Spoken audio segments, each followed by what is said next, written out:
Morning pages is about tapping into your unconscious mind. And I think key to doing that successfully is being relaxed, is a lack of tension. And like I've said in other videos, not forcing it. Because you can't force it. It's like opening a tap. You just need to let this stuff come out. I mean, let's think about it. Julia Cameron says you do 3 sides of A4 or letter size or B5 or whatever it is you want to choose to do. That's up to you, I say.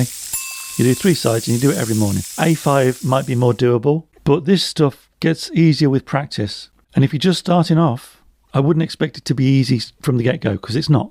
You know, you wouldn't expect to pick up a violin and just be able to play it. It all takes practice, and you've got to practice tapping into your unconscious mind, tapping into your feelings and expressing them on the page in a way that gives you something, doesn't take too long, and releases the pressure a bit. So if you're just starting with morning pages, but you're finding it difficult, start off, just do it 1 day a week. No need to do it every day. You know, as I've found, now my time is much more limited. These days I do it a lot less. I did them this morning. It's, as I'm speaking, it's Sunday the 28th of April 2024.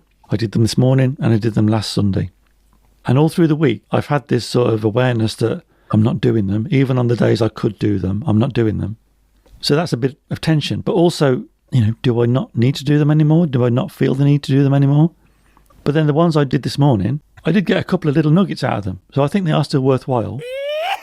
And I don't want to stop. But also, you know, this time of year, it's April, the mornings are lighter, and I really enjoy the early mornings. I like early mornings when the sun's out and the air's cool and fresh and clear, and I like to get outside. Now, our dog's getting old, got arthritis, so walks with him are pretty slow. But it's probably more beneficial to me to get out into the early morning air and walk a bit and exercise my mind that way than it is rigidly saying, oh no, I've got to sit down and do my morning pages, because if I do that and I would rather be outside, I'm going to be tense. And as I've said, that's not really conducive to getting the most from them. So like all of these things, be adaptable. Don't get too hung up on it. I don't expect miracles. You know, I had a comment yesterday, and this comment was full of tension and frustration. She'd done morning pages for the first time that morning, and it had been difficult, and someone had been knocking the door, and it's probably not the best time. Let's face it, morning pages are not for everybody. Maybe they're not for this person, I don't know. But give it a shot, stick at it, but do it at the time that's right for you. When you know you're not going to be disturbed, when you know you haven't got to rush off to work. Get in some practice and just see how it goes, because if you keep at it, it will get easier.